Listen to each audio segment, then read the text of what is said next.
picture of the Bay Area. That'd be page 8. Page 8, thank you, sir.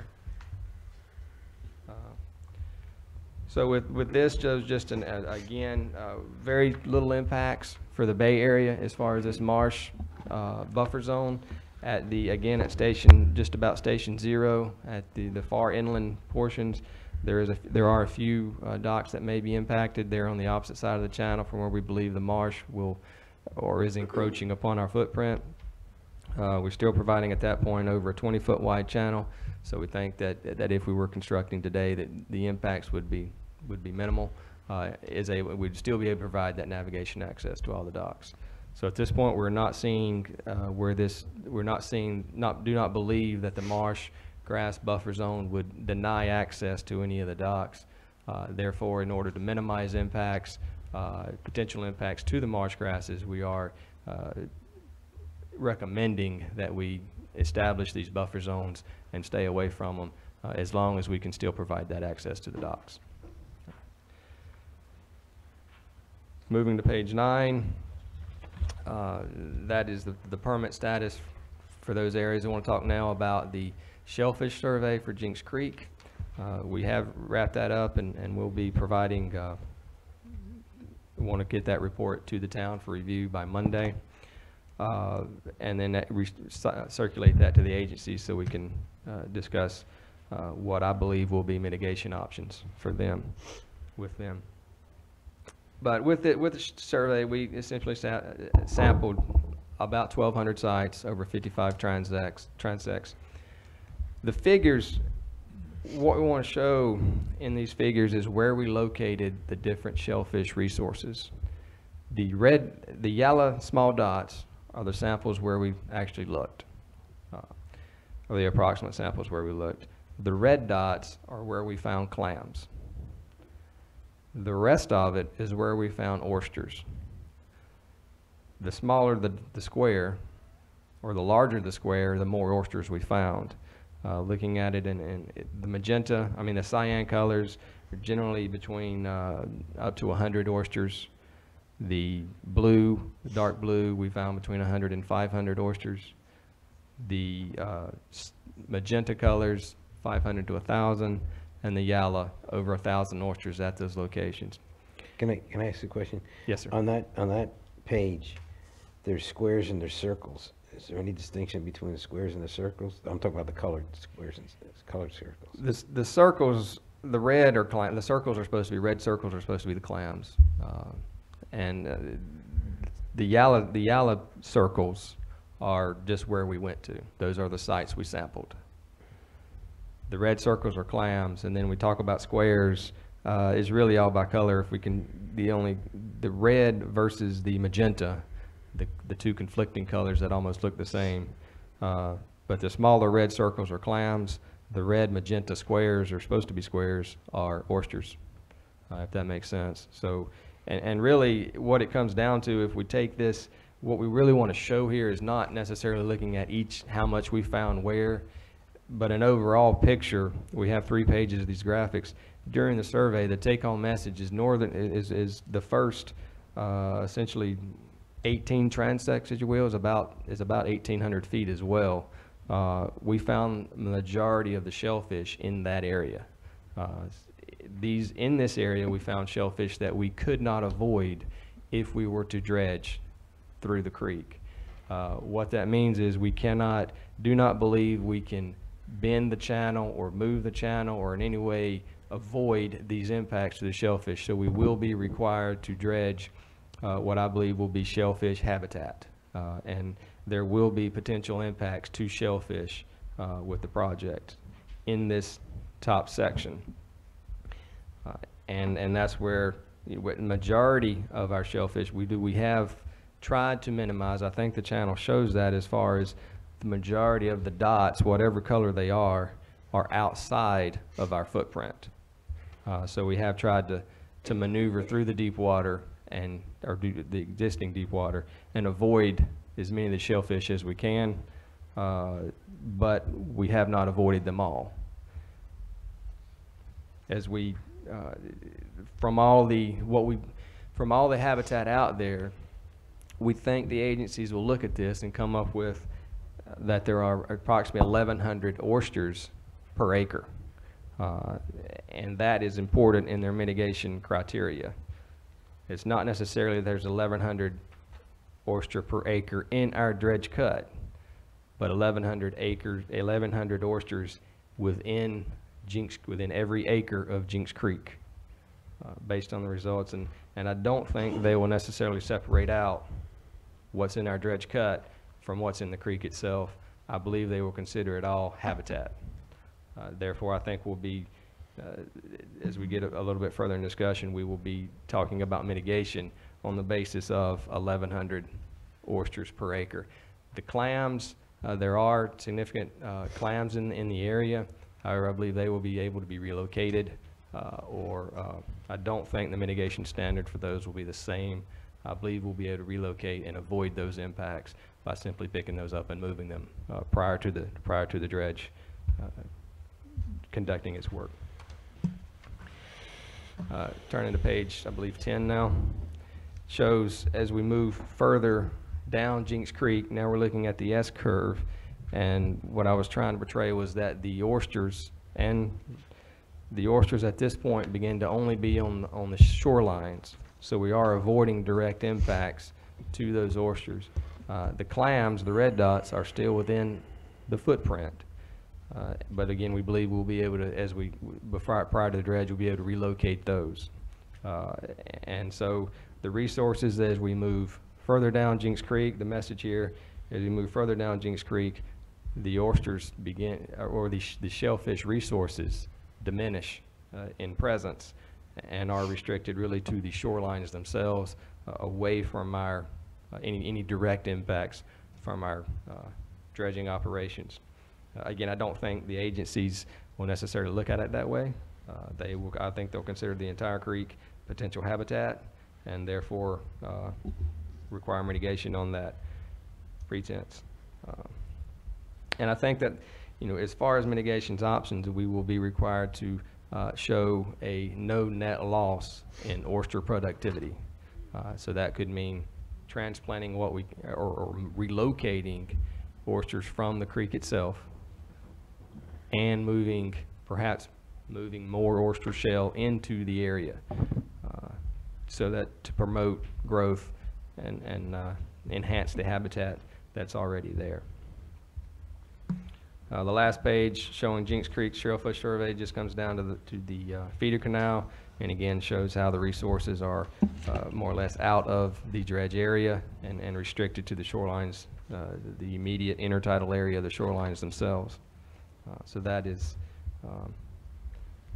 what I wanted to show with that shellfish survey. We will be meeting with the agencies in March, or expect to be meeting with the agencies in March to not only discuss the survey results, but also propose some type of mitigation options, and discuss those mitigation options as what they will require or be satisfied with. We do hope to and plan to work with Coastal Federation in order to look at ways we can propose some type of mitigation, and with that we'll obviously provide cost and scopes and such as that, but that moving into the next phase.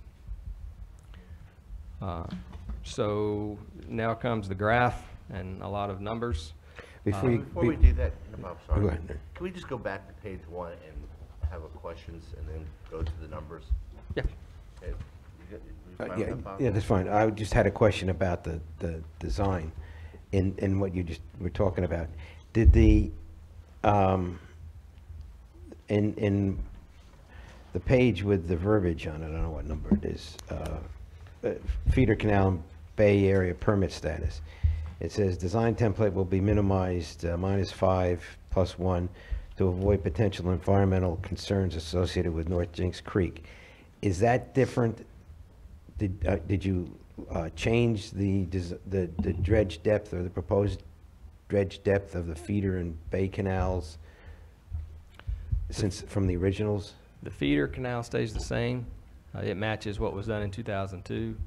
The bay area, we have raised the dredge elevation. So we have minimized that template as well to match -5 + 1.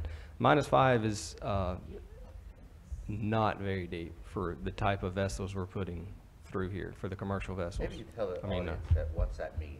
-5, -1, so they're, -5 is -5 mean low water. So at the lowest point, and that's what we're designing for, is the lowest tides we can expect, or the average lowest tide we can expect, which is, and this provide 5 feet, a 5-foot design depth below that. So immediately after construction, we expect there to be a 5-foot draft clearance at the average low tide.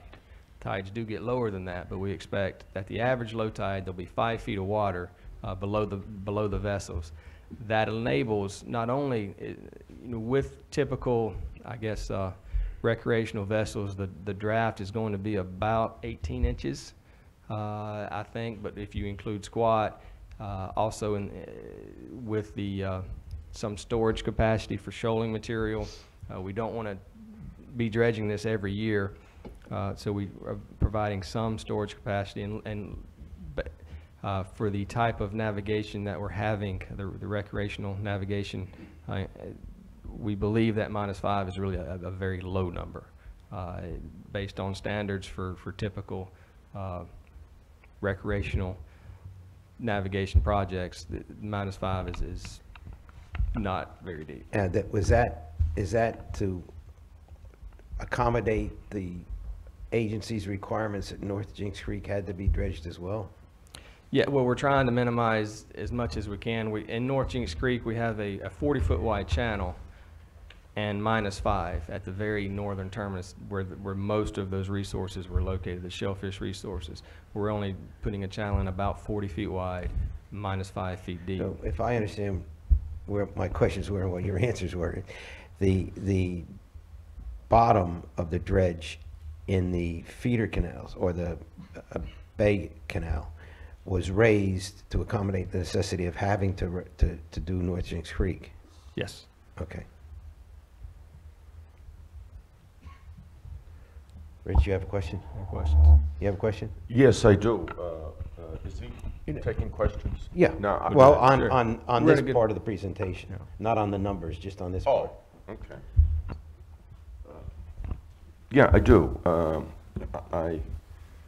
I read the report that you provided on the 12th, and I read this report, and it's different.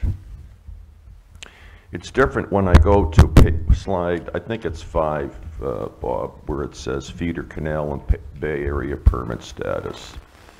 And this is, I believe, what you were discussing Right, there. And right.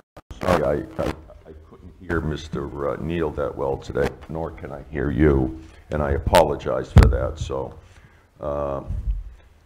this is where it says, the second bullet, the work must include North Jinks Creek. Now, not anticipating this, but in some ways are the other members of the scoping committee aware of this must dredge North Jinks Creek? This was relayed to us last Tuesday from DCN.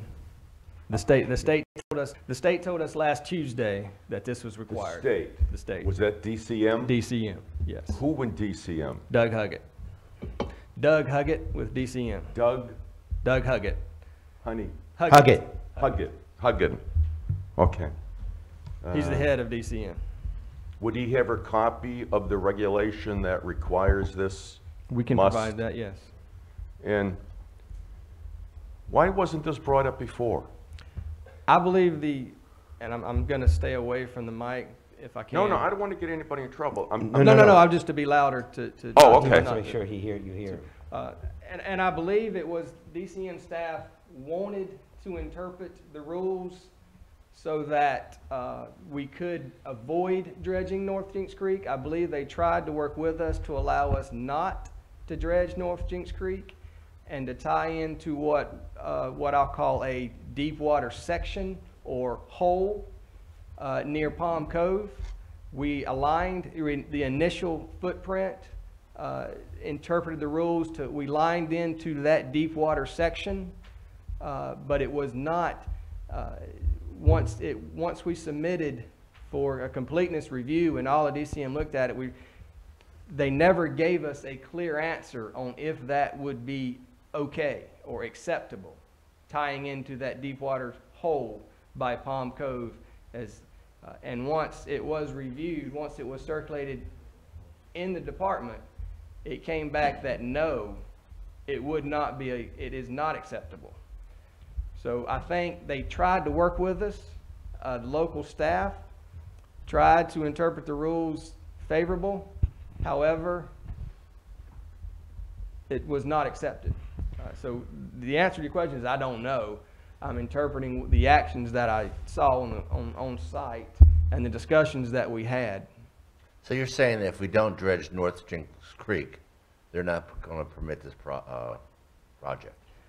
I'm saying if we don't dredge North Jinks Creek, we will have to show that our proposed design does not create water quality issues, which is going to be subjective. And I don't think, in the end, no, I don't think DCM will buy off on our reasoning for that. They have stated it will be a process. I don't say it's impossible, but I don't think they will be favorable. And ultimately, I think it would be denied without considerable effort to extend it. All or nothing? I believe so, yes. Susan? Yes, that's why, excuse me, that's why we have scoping meetings. He's basing his report on what information he's received from disparate people at DCM or DEQ. The ultimate decision will probably come out of that scoping meeting with a possible final or revision request. So, in all fairness to Robert, he's trying to answer the question as to the information he's gathered and he's put together for this presentation, but ultimately it will be that meeting in Wilmington that'll make that determination. When is that, Susan? We haven't scheduled it yet. Well, they haven't scheduled us yet, would be the term. We don't have a lot of say. Dredging Jinks Creek has become a very controversial issue.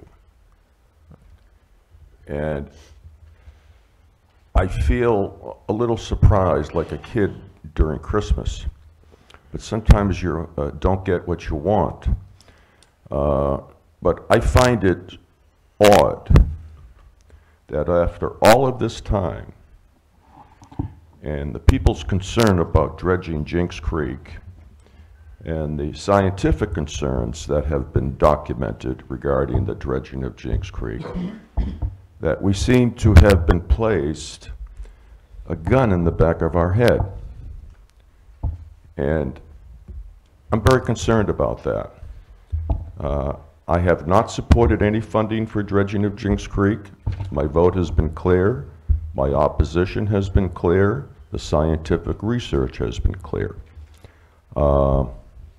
So, in following up Mr. Benton's question, are you telling us that if the council decides not to dredge North Jinks Creek, I'm talking about North Jinks Creek, that we will not be given a permit to dredge the feeder canal or the finger canals that have been previously dredged? I believe that if we decide not to dredge North Jinks Creek, we will need to decide to dredge Tubbs Inlet. I believe you have an option of dredging North Jinks Creek or Tubbs Inlet. Yeah, it's like saying, what do you want, a 38 or a 45?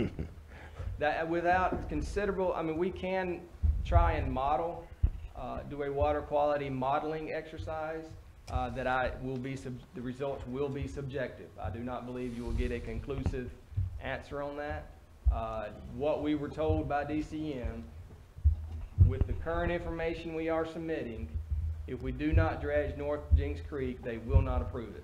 Robert, I got a question. The scope of meeting I attended with Susan and a few other councilmen, they were anti-dredging North Jinks Creek. I mean, they were like, it's not been dredged. Don't you know the rules of North Carolina? If it's not been dredged, we're not going to dredge it. That's their words.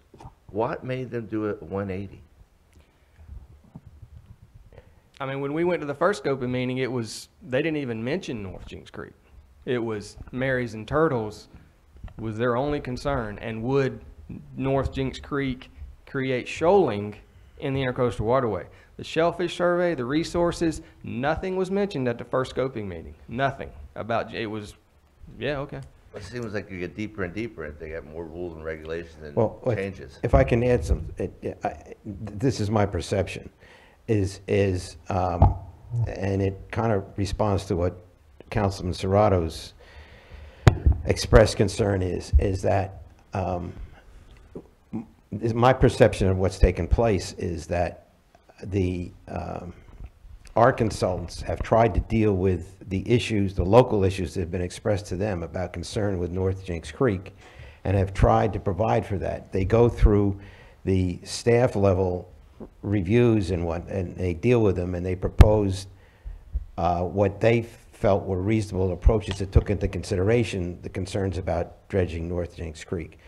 But when it comes to the decision makers on the issuance of the permit, when it really comes down to go time, there are other people making those decisions.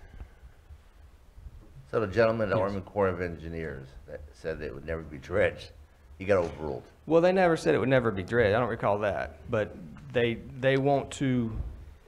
Everyone wants to make sure that what we're doing does not negatively impact the area, and I'd say everyone wants to do that. I think that everyone involved.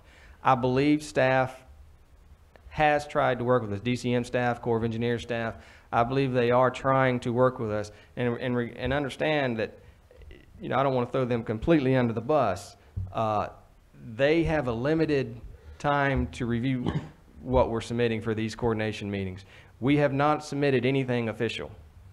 Even Marys and Turtles Creek will not be official until we give it to them today. So their review time is limited. They're doing this on the side to try and guide us to the best of their knowledge and ability. In this case, they were wrong. And I think they recognize that. But I believe they tried to work with us. I mean, they came out, all the agencies came out and looked at the site. So I think they were a great help and benefit to us in getting us to this point. However, once, their review time being limited, when they have these meetings, they have 4 or 5 a day, and they squeeze us in with that, and then they go back and do their day jobs. So I don't want to throw them under the bus. I think the review time is limited. Once we submit the application, they take 30 days and they can sit down. We have 26 copies of the permit, so every staff member, I believe, gets one. DCM, Corps of Engineers, National Marine Fisheries, and on down the line gets a permit application, and they go through it page by page and can really consider it. They are giving us the best information that they can, I believe, at the time. Robert, but I don't in this understand when case- they're talking water quality. When you're allowing to move thousands of oysters, which purify acres and acres of water, and then they're worried about the water quality. That's an oxymoron to me. It says, why are they allowing us to remove thousands of oysters and then dredge the water and then say it's water quality? Well, we're not removing the oysters, we're moving them, but we're not removing Well, you them. move them out of that area, you move them to a different area. Well, no, they can be moved to the shoreline. It will be on-site mitigation. We'll mitigate in Jinks Creek. I do believe that the National Marine Fisheries has stated they want it on-site. Okay. It cannot be, we can't put oysters up in Pamlico Sound and say we mitigated. It has to be, So we it's got to can, stay in the area that we dredge. has to be, and it doesn't, I say Jinks Creek, it does not have to be in Jinks Creek, but it has to be beneficial to Jinks Creek. I think the correct term would be in an area impacted by the dredging. So, Mr. may I Wait, say yeah, something? go on. Yeah, John? What you've pointed out very clearly is this is a complex bureaucratic process that we don't know exactly what the end game is going to be. And I appreciate that, and appreciate all the efforts. That's one of the reasons that we brought you in. I just point out that I disagree that the scientific evidence points completely in one direction or the other. We still have scientific evidence coming in and facts coming in, and that is part of the determination that we have to consider in the future. So, it's a little bit early still as we gather the facts and we find out the details, we find out the rules and the regulations for us to start jumping to conclusions as to whether we will or will not be able to dredge.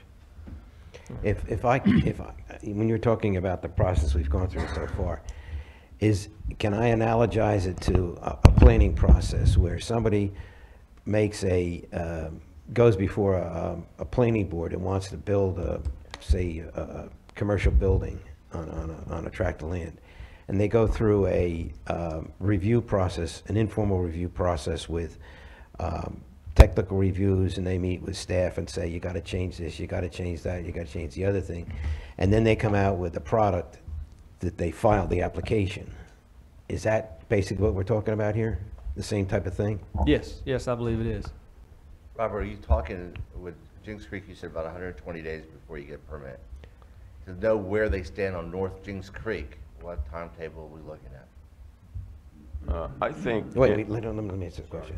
I would say at the current schedule, I would expect by September, we would know where they stand on North Jinks Creek. And that would be working through the shellfish survey and submitting the application. Until we submit the application, it becomes a final document and submitted document. We will not know where they stand. So that's So September. September would be permits if they. Yes. Okay. So, but to reach that September date, you have to make the application. There's a lot of steps in between there, and that September date could change, but where we are now and where I believe now is by September, we will have a firm grasp on what their feelings are on North Jinks Creek. You had a comment? In fairness to Mr. Neal, who's been throwing fastballs and has been direct and fair and open, somebody has thrown us a curveball and we were expecting a fastball. And this council needs to decide before Mr. Neal goes to any more boards, so that he can focus on what this town wants to do. Not what the state wants to do, but what this town wants to do. This council needs to make a decision whether or not we're going to dredge North Jinks Creek. And that decision has to be made soon. And I would like to recommend that we put that on the March 5th council meeting. In fairness to Mr. Neal, he has to know what we want. I have a couple of things. Just to address what Councilman Serrato said, I don't disagree. I don't think it should be the March 5th meeting, because I think it should be for the March 30th, because it's going to take a lot of time.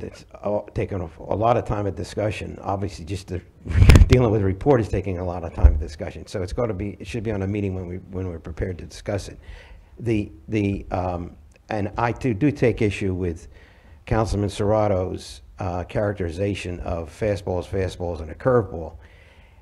What's happened is, this is my analysis, what has happened is that the feedback, or what we're being told and Mr. Neal is being told, people don't want to hear.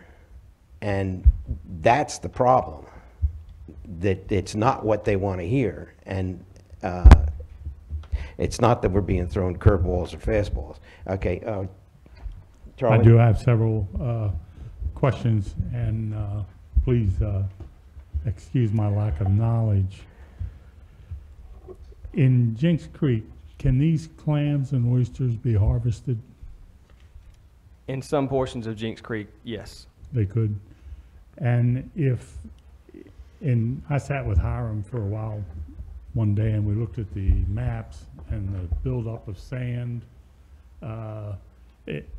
Is it possible that Jinks Creek would close up? Yes. Yes.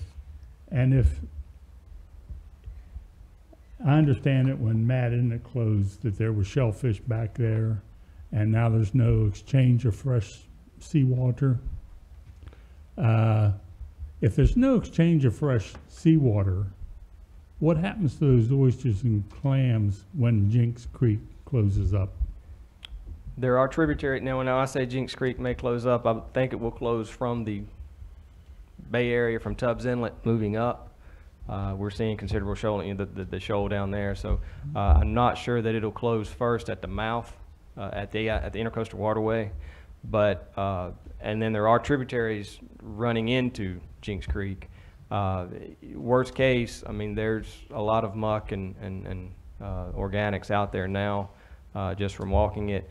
You know, worst case, if it closed and some shellfish were cut off from any flushing, obviously we lose those shellfish. And that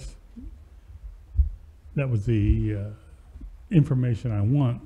So if our big concern is the shellfish, and it's certainly one of my concerns, if we don't dredge Jenks Creek, and then there's not that full exchange of fresh seawater, we're not going to have those shellfish anyway. There would be, and yes, if it were to close, I don't know that, with the tributaries running into it, there are definitely some potential there, but I do believe it. I'm not sure where the weak link in Jinks Creek may be as far as the potential for closing in. The flushing is obviously a concern, but Robert, can I ask you a question? Charlie, you done? Thank you, yeah. Thanks. When you look at the end of Jinks Creek over towards Tubbs Inlet, when you're starting to take that huge sandbar out, aren't you going to create a huge flow of water there that would flush Jinks Creek out naturally? Because your volume of water is going to increase, like, you know, tons of water. well, we're not changing the input. But So you're we're not, opening up and widening the canal there. right, but it's kind of like I use this analogy as a bathtub. We could have an 1.5 inch input, pressurized line into a bathtub, and have a 2-inch outflow for the gravity drain, and we could have a bathtub or a pool. The outflow stays the same. The inflow stays the same. In between, the current will stay the same. So if you have a bathtub, you have the same input line, pressurized or not, the 1.5 inch line, and you have a 2-inch gravity line coming out. If you take the velocity of that water coming out, whether you're filling a bathtub or a pool, the velocity of that water coming out is the same. There will be, On high tide, Robert, I mean, you're going to increase the volume of water in that area. So when tide goes out, that volume has to go out towards Jinks Creek, North Jinks Creek. Now, why wouldn't that create a widening of the canal naturally, and we don't have to do it ourselves? Well, excuse me a second, Mark. I think what you may be confusing is, what he's saying is that it's a bottle. I understand what he said. And Robert, I understand exactly what he said. but the volume is not going to. I mean, it's speed. You're talking about speed or volume. Both. Well, the speed. What he's saying is the speed is not going to increase. Correct? the speed won't increase, and we're not changing the input, so the volume will not increase. The speed will not increase. The tidal prism, we're not changing the tidal prism because not significantly. We are changing a little bit at Northern Jinks Creek because we are opening that a little bit, but I believe it's insignificant. Plus the dredge cut here is, we're not, we're not changing the volume, not changing the tidal prism significantly coming in through Tubbs Inlet, or not changing it at all through Tubbs Inlet, not changing it significantly at Northern Jinks Creek. So the volume or speed, velocity of the current will not change significantly. Also, right here, you have it ending before Palm Cove. I thought it eventually was going to go at the end of Palm Cove. No, we were leaving off Palm Cove, staying just with the town limits. Okay, just the Palm Cove, part of it is down. We can extend it, but my understanding was, Just to the last dock, we're going to go right there. First dock. I have one more sort of Go ahead, John. comment that's in there. Throughout this whole presentation, I mean, one of the big issues that we were looking for scientific evidence to address is Jinks Creek a primary nursery area or not? Or does the adjacent primary nursery areas affect Jinks Creek or not.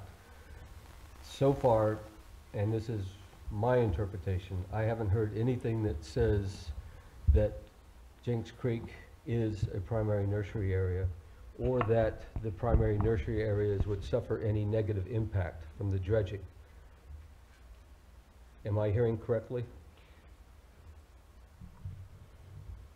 Let me answer that a little bit differently. We will be required to ensure that our dredging does not negatively impact any primary nursery area, whether it's in Jinks Creek or the adjacent lands. So there will be, I imagine we're going to be doing, if we dredge North Jinks Creek, there will be shellfish surveys at least for the first 3 years after construction, probably 5. So we will be required to monitor and report our results, and if the agencies, you know, there is potential for after the fact mitigation, I don't think, well, there is that potential. So we will be required to ensure that we do not impact any primary nursery area. So the answer then is primary nursery area is not a factor as to whether we dredge or do not dredge. That's my understanding of it. Thank you. Any other questions from the council? All right, if you could go into the, this obviously is going to be, the whole thing's going to be discussed again, but we cut you off before you got into the numbers, the dollar amounts. What's that? I'd rather talk about that issue than go to the numbers. Yeah, no, I understand, that's fine, I was going to do, I agree with you. So the rest of your report with the, Well, it's from this point, the updated construction cost. This table I really just provided in case someone wants to do the math. It's a lot of numbers, and it's put in there for reference only. I'm going to turn the page on that. We do break down where or how I come up with the total construction cost. So I'm going to go ahead and just turn the page on that in case anyone, unless anyone has specific questions on the unit cost, and look at the next page, one chart, just the updated construction cost. And where we have itemized for the entire project, assuming we build this over 2 dredge seasons, we come up with a total cost of now, with the reduced volume, because we have changed the template, changed the dredge template, therefore we have less material that we're going to remove. We have about 3.2 million is the construction cost at this point, is my best estimate. With that, the state is paying 2/3 of the cost. So they're paying 2 million, 2.1. The town would then be responsible for 1 million and change. And that is, you know, again, my best guess. We're not going to know until the bids come in and the project's actually complete, and we know how much material they removed. But I think this is a good budget number. In the past, how close you are to your numbers? I've been over on some and under on probably more. But I've tried to, I have, you know, we've tried to, well, we'll see. I'm actually, that's why I put that sheet in here. I want to track that. I want to know where I'm at on that. That's where that's more of why I put that detail, to provide that record, and so we have a track after the bids come in. But so we look at, from these numbers, we looked at how can we separate the benefit or apply the benefit of the town. My understanding is the property owners will be responsible for this dredging event if they decide to move forward. So we tried to decide who benefits from it, who benefits from what portion, and looked at it a couple different ways: shoreline length, channel length, dredge volume, and in my mind, the only way I could really get it to work is if we said everyone benefits the same. If you have water access, if you have navigation access, regardless of if you have a dock or not, you still live on the water for a reason. And not to get, I didn't really want to get too fine on it. Everyone benefits the same. There are enough common elements of the project that I couldn't separate out. Bottom line, at 350 residents having, or 350 properties having water access, the cost would be about $3,000 a piece. for the construction. That does not include mitigation or design and permitting cost or monitoring.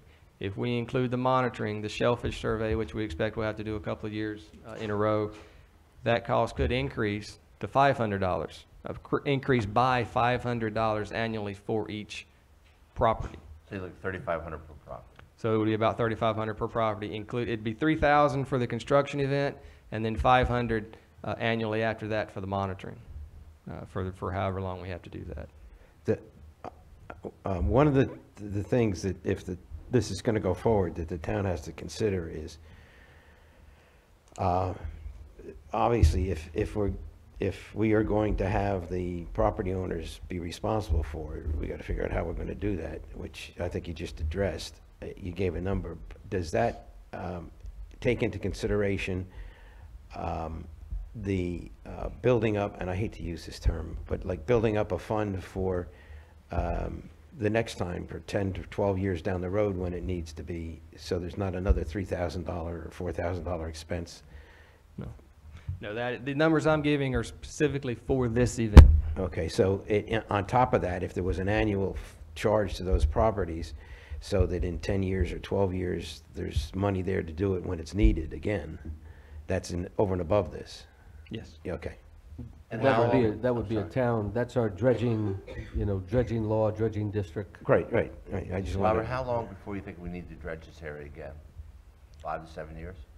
With this, with the minimized template we have, we don't know shoaling rates, but I will be happy with 5 years.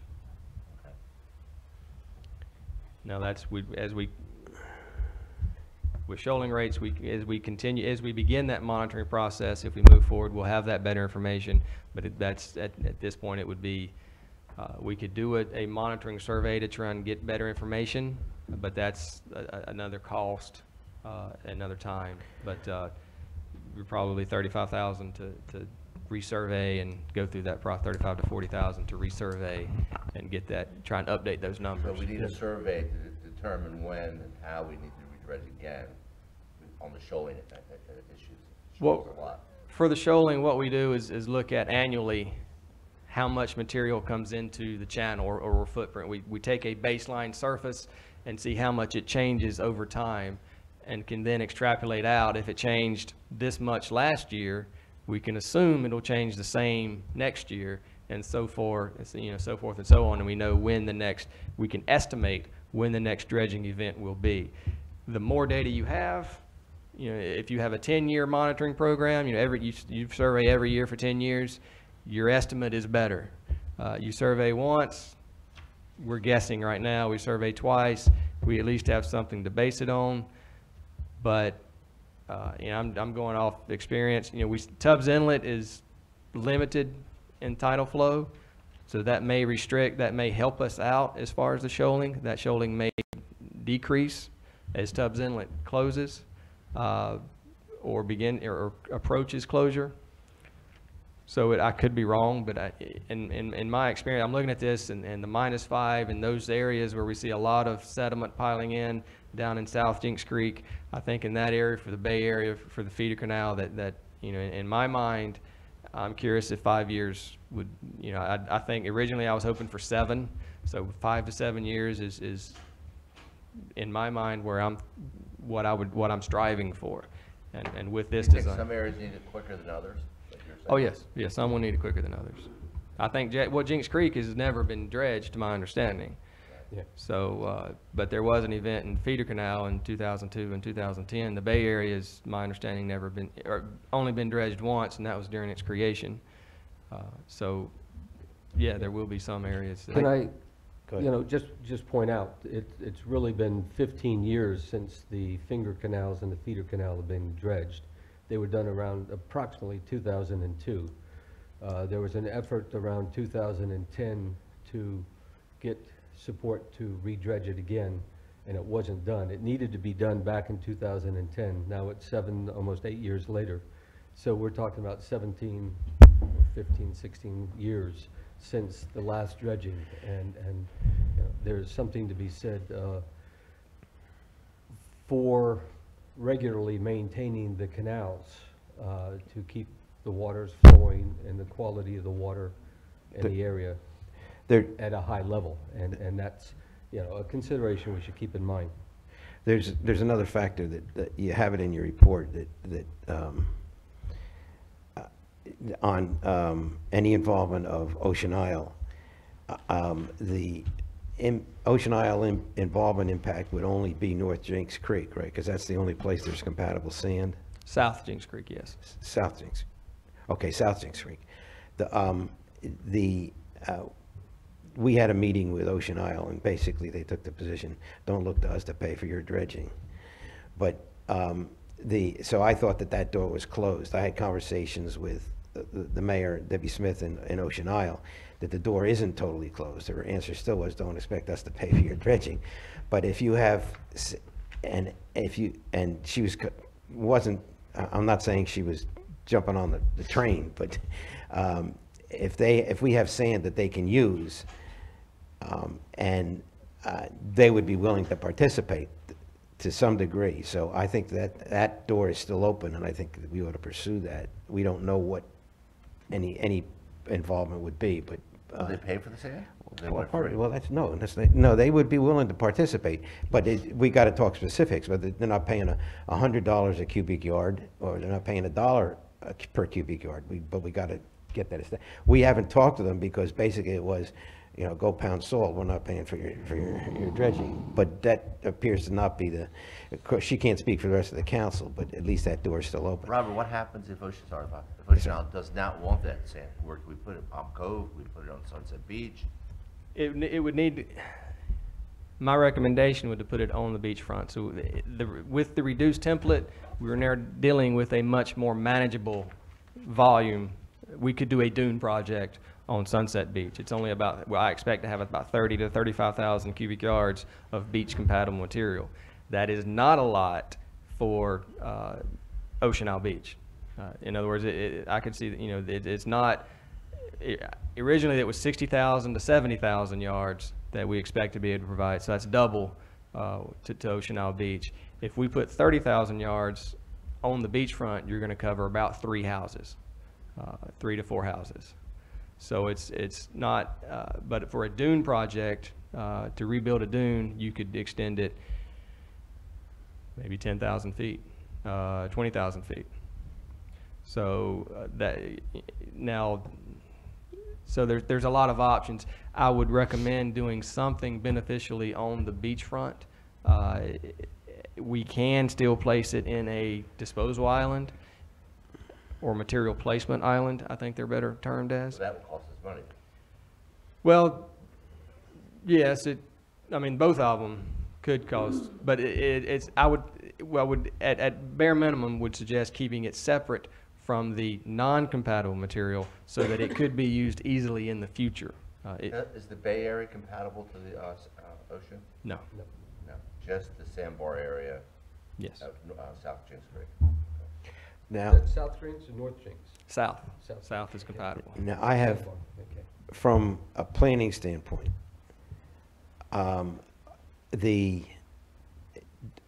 do we have enough information where the council can say, deal with the issue of establishing districts? We've got the authority from the legislature to do it. We've never done it. We haven't done that, taken that step. The public, there's been public concern expressed that you talk about this, you talk about this, you talk about this, but we don't know what's going to happen, and we ought to make some decisions with regard to, do we have enough information to say if we're going to proceed, because that decision I don't think has been made yet. I think. And one of our Wait problems, a minute, Bob, wait a has minute, been, wait a I'm minute, sorry. let me finish. So that the council can say, yeah, this is what we want to establish this, we're going to establish this district if we're going to go forward with it. Or we're going to establish, I don't want to even say 3 districts, but if we're going to establish this district to go forward, and it encompasses these properties. And this is how we envision it's going to be done if we go forward. Do we have enough to do that? I would recommend prior to doing that we hold the last coordination meeting with in regards to the shellfish survey. In other words, we answer to the best of our ability the question of North Jinks Creek with the agencies. Okay. And at that point, I think we'll have enough information. Yeah, Bob, one of the things that, maybe it's just me, when government mandates things, people usually don't like it. And we've been waiting for, as the mayor indicated, we've been waiting for information so that we can determine the property owners. They should have a say in this process, whether or not they would be even interested in the mandated program before the council decides if it should or should not mandate the program. Because in the past, the Finger Canal people volunteered. They put together a petition, and if 51%, 50% or greater, or something of that algorithm, agreed to dredge, then the town did it. The town got the permits and did all that stuff, and they totally reimbursed the town 100%. But it was their decision, okay? And that's where the rub comes in. Well, this is a philosophical conundrum where you've got, obviously from what you just heard expressed, you've got one opinion that it ought to be decided by the property owners, and you've got other people of the opinion that it substantially impacts the tax base of this town, and it's not solely the individual property owners. So how we deal with it is going to be an issue. I think when you do a survey, hopefully you put the facts, the advantages and disadvantages. Anyway, the question was, when were you in a position, and you answered it, is it, so, because I was going to suggest we do it on the March, Tuesday meeting in March, but it doesn't look like that's going to happen. So it would be, we have to keep that as an agenda item for a future Tuesday meeting pretty soon. Because we don't know what the project is yet. Right, no, but I don't want to come up to September and say, okay, now what are we going to do? How about March 20th? No, we don't want to do it March 20th. We're not going to have enough. And maybe sometime in April, I don't know, but we'll have to decide it when we have more information. Okay. Any other questions? Thank you very much. Thank you, Thank Bob. you. Thanks, Rob. You really enjoyed coming down. Well, I did want to, well, the last slide. Which- Oh, I'm sorry, yes. You almost got away, Robert. I know, I should have took it, as I'm saying, we've talked about everything on here. And the only thing I wanted to point out is we are looking, we are proceeding now with construction. We expect to be in construction this coming October. Is really the main point from that, is if things, as we proceed further, that's my thought. And that would be Jinks Creek, Turtle Creek. That'd be the first two to go. Turtle and, yes, Marys and Turtle would be the first. I don't believe the rest will be allowed to dredge as early as October, but Turtles and Marys will be allowed in October, and then we would move to, from there, yes. My concern is we get a decision so we can do whatever we're going to do, if we're going to do anything, because your dredging period is October to March, I think, right? Typically, yes. Okay. Yes, we'll just say that. Anything else? Can we take a quick break? Okay, thank you very much. I have a request for a brief adjournment. It's now 10:20. I request everybody be back in their seats at 10:25. What'd you say, Bob? Well, you want to get out of here. We're taking a 5-minute break. I'm still trying to get that. A question came up, I'd like to Rich wanted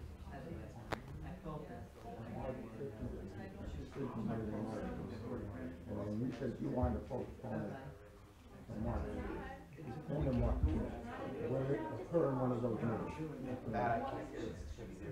But he brought it up, you wanted it.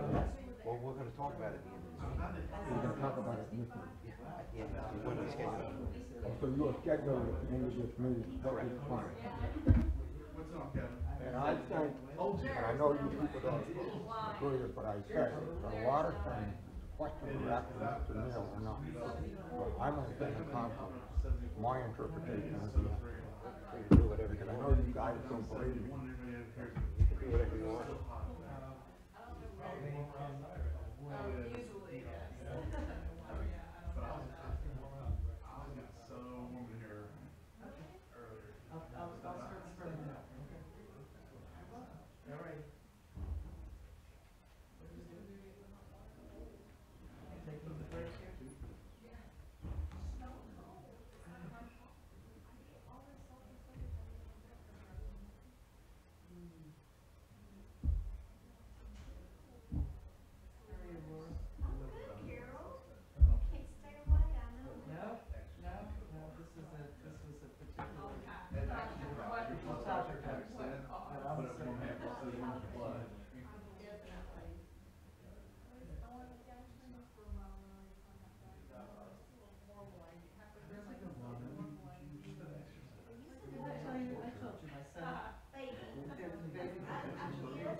Carol, do you remember when we talked 5 or 6 months ago?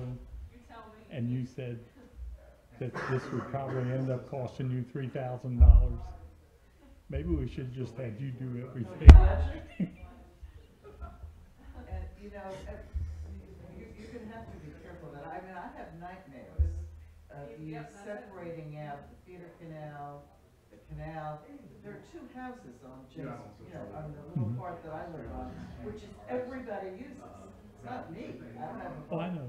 I have this nightmare, and I assume you guys would not do that to anybody. You know, to say, okay, you have to pay for that dredging for that stretch. That would be ridiculous, because that would cost me, you know, $50,000. No, it would have to be everything. And yet people have to go It- through there it's to to- get to every place else. It's to everybody's benefit, I think so everybody should pay. But he's raised a very good point all along, he has, Bob has, about, for months and months and months, we've talked about. And I really have difficulty wrapping my head around it. We talked about that this maybe should be a town dredging thing that benefits the town. And yet we've never done it that way. We've always charged the people who are directly affected. And you know, my neighbor was just saying, oh yeah, everybody benefits. And I understand that, but I don't know how you change the rules of the game at this point. And you know, with past history, I suspect it's gonna wind up with the people affected will wind up being the ones, or at least for most of the costs. What? Oh, thank you very much.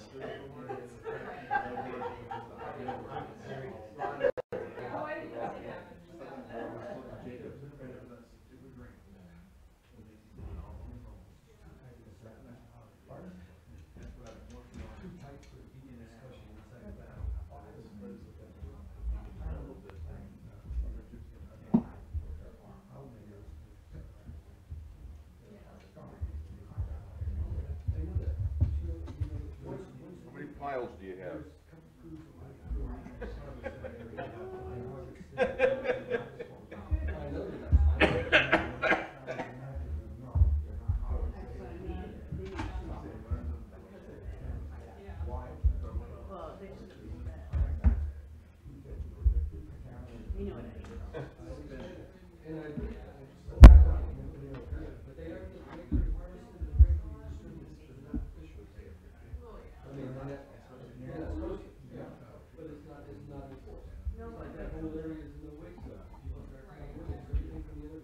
Oh my God. And by the way, those oyster guys are out there like crazy now in front of my house collecting oysters. And I assume that they weren't legal, right? But those are really, right. What? But I thought that where I am, it's okay. And they are collecting oysters. Oh, I know. I don't eat them. John.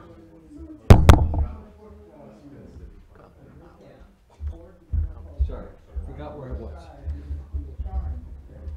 Not the first time. All right, we reconvening the February 20th meeting of Sunset Beach Town Council. The next item on the agenda is public comments on agenda items only.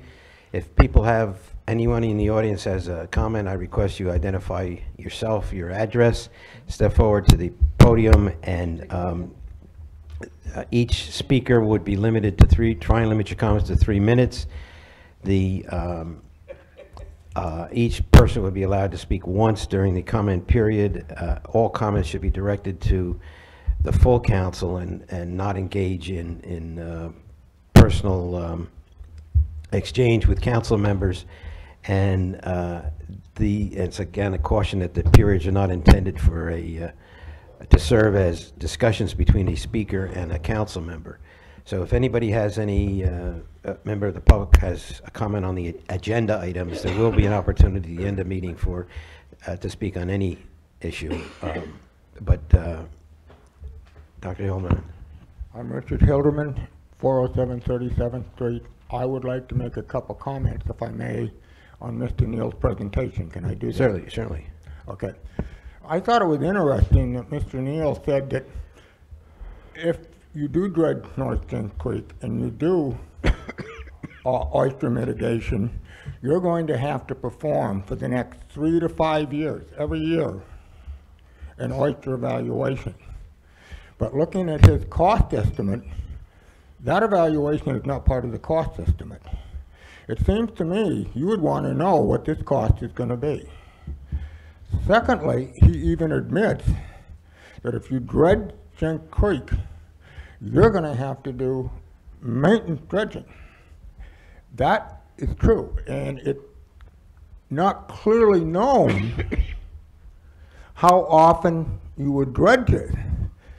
But the people I talked to said a rule of thumb, it's going to be every 4 to 5 years. And the reason they can't give you a true estimate is because it would depend on the velocity of the water in the creek, the number and frequency and severity of storms you get, so it can vary. The one, they had to redredge the Mason Inlet, they dredged the Mason Inlet up north. They had to redredge it 2 years after they first dredged it. So that was a 2-year maintenance dredging. So you need to also, when you're going to approve North Shore dredging, you must take into consideration that every X number of years, you're going to have to do maintenance dredging to keep it open. Right, thank you. Other members of the public? None appearing. We'll move on to the next item of old business. A bonus motion certification. When we have the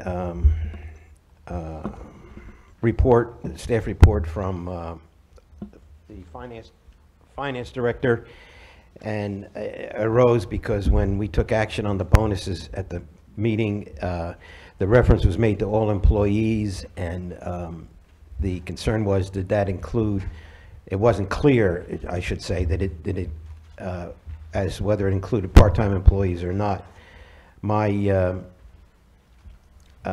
We had specific financial information, a dollar amount of the fiscal impact submitted by the director and the number of employees that would be impacted. But by including the term all employees, it raised an issue. So do I have a motion as to clarification as to whether it... Mr. Mayor, for clarification purposes, I would like to file a motion that only all full-time employees employed on or before January 1st, 2018 be eligible and receive the one-time bonus of $300. Do I have a second? Second. Discussion? All those in favor? Aye. Aye.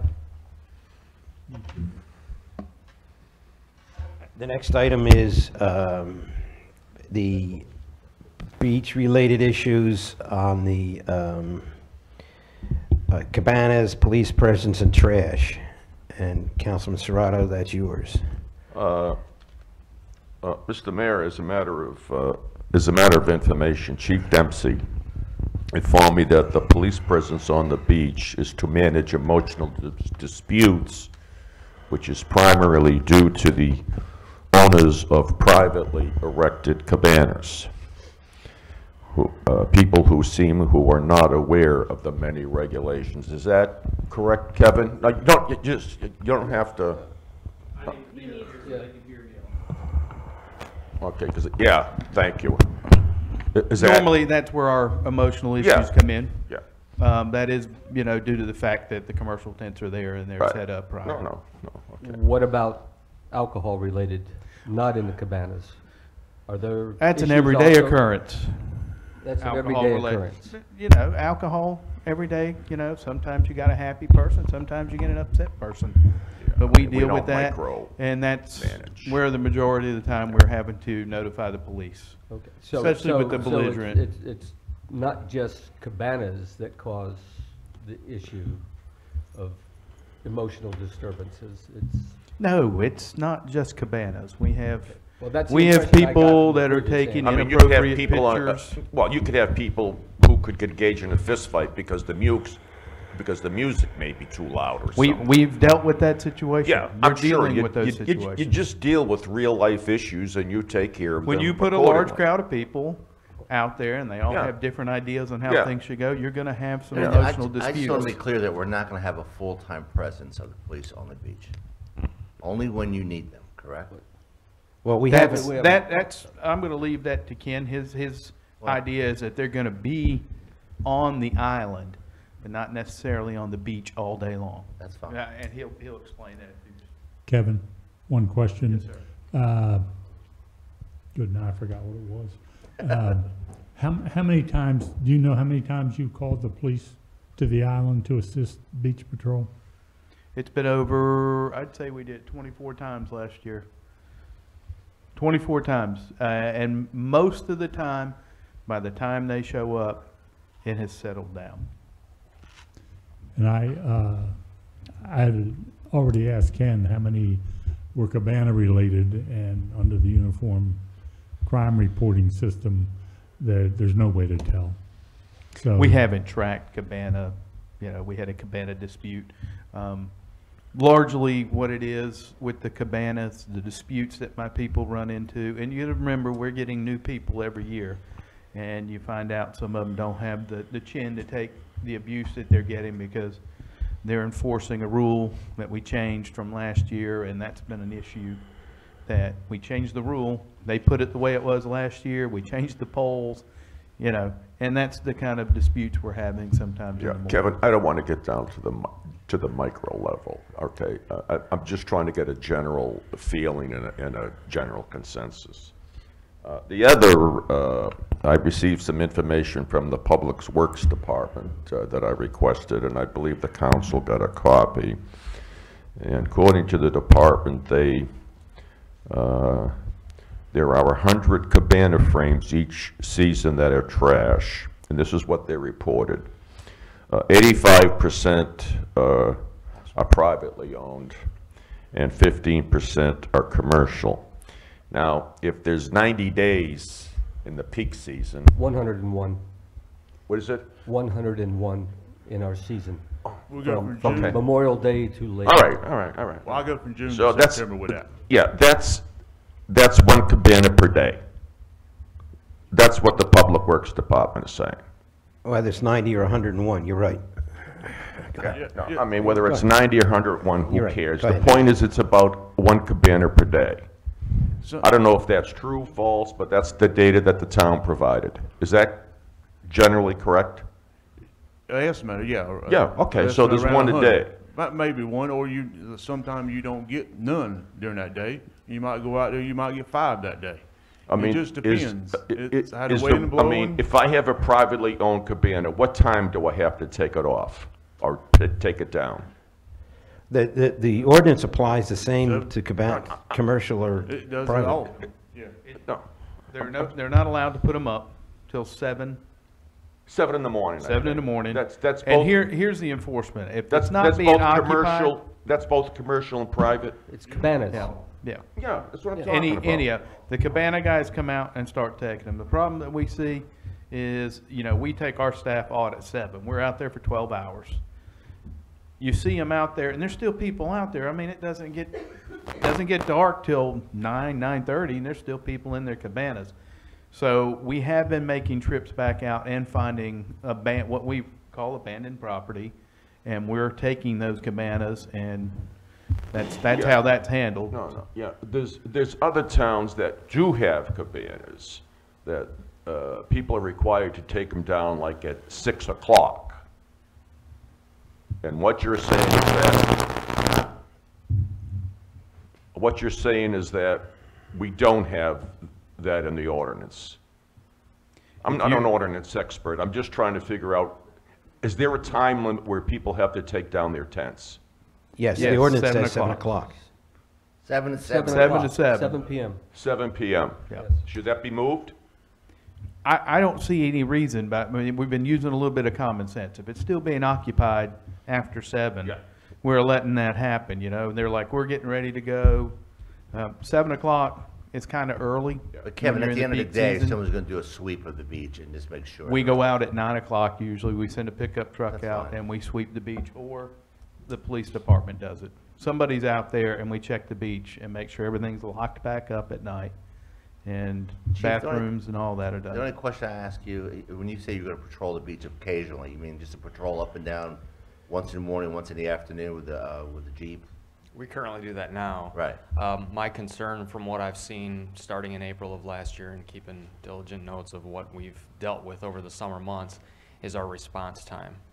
And in order to serve the folks that are coming to the beach, both residents and visitors, we need to be able to get there quicker. So I have a plan for this summer to assign somebody specifically to the island during peak times so that we can have a faster response if Beach Patrol calls us. I shouldn't say if Beach Patrol calls us, when Beach Patrol calls us.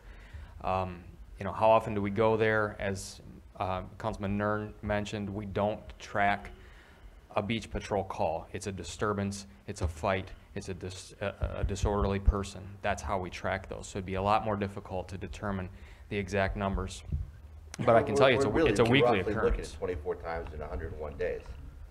I mean, it wasn't a lot. I mean, it's not, we're not a rowdy Wait, beach. if, Correct. wait, I don't know, are you, do you intend to make any kind of a presentation during the budget process with I do. regard? Well, then I think we need this for the, we're going to beat it again at the budget process, at least with regard to this aspect of it. Right. No, the only other question I have, and I don't know if this is an issue for the council, but it seems to trouble me, is that, and it has been reported to me, is that commercial vendors are renting tents that have not been reserved, and they are renting them when people come down. They sell it online in real time to visitors. And I don't know what the financial arrangements are, but I've noticed people are telling me that they have, when they erect a tent, they put up a sign that says, Rent me.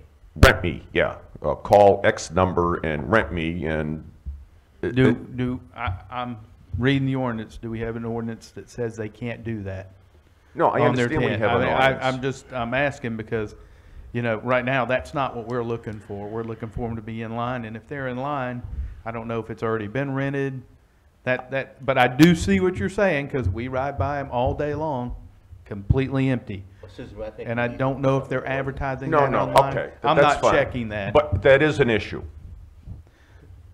Can I ask? I mean, we have a small beach, it's not like we're, That's an issue that I'm unaware of that's happening. Okay. But I do see tents. I'm All not right. gonna sit here and say that don't, but we have tents that are completely empty all day long. Let me add a little bit to this. There was a public comment made about it, about the